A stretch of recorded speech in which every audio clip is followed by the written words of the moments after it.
So you finally bought your brand new gaming mouse, downloaded the freshest malware release via Google, opened the settings, and then realized your mouse can go all the way down to 125 Hz polling, which raises a pretty good question. If higher polling rates are supposedly so important for gaming, then why do these settings even exist? So I tested every polling rate below 1000 Hz to see if I could actually tell a difference between them. Alright, so starting things off with 125 Hz, I could immediately tell that this was pretty dog shit. The second I started moving my mouse around, the crosshair felt insanely jittery and sluggish. It honestly felt like trying to write on a jagged piece of cardboard with a pen that's running out of ink. Flicking felt floaty, tracking felt inconsistent, and overall it just felt weirdly disconnected from my hand movement. And the crazy part is, technically it still works completely fine, like you can totally play on it. But using 125 Hz in 2026 genuinely feels like voluntarily giving yourself a debuff. I would honestly rather glue sharp Legos to the bottom of my mouse than use this permanently. Yeah, this is fucking dog shit.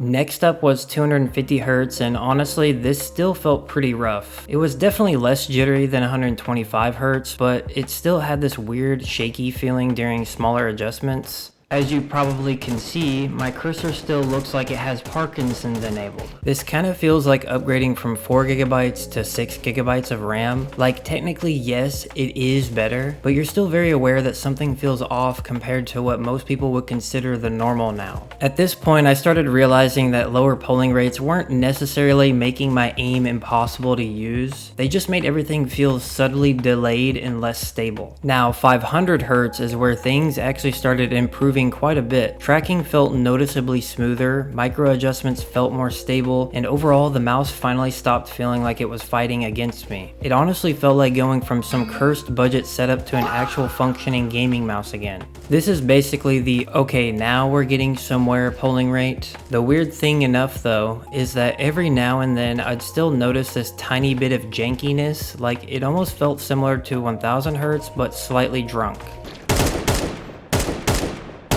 Using 500 Hz kind of feels like playing on 1000 Hz with a blood alcohol concentration of 15%. You can absolutely still perform well, but every once in a while there's this tiny stuttery feeling that reminds you something isn't fully smooth yet. Now switching back to 1000 and 2000 Hz honestly felt like a breath of fresh air. Finally back at these speeds, I kind of stopped thinking about the polling rate itself entirely, which is probably the best sign that it's working how it should. Flicking felt natural again, tracking felt stable, and all the weird jittery feeling from the lower polling rates practically disappeared. But of course, this is also where diminishing returns would really start to kick in, because honestly, once you get past 1000 to 2000 Hz, the differences become way harder to notice consistently. Going from 125 Hz to 1000 Hz felt massive. Going from 1000 Hz to 2000 Hz mostly just felt like, yeah, this is still pretty smooth. And beyond that point, you're mostly just trading extra CPU usage for tiny differences that are honestly difficult to feel in actual gameplay. So after testing every polling rate back to back,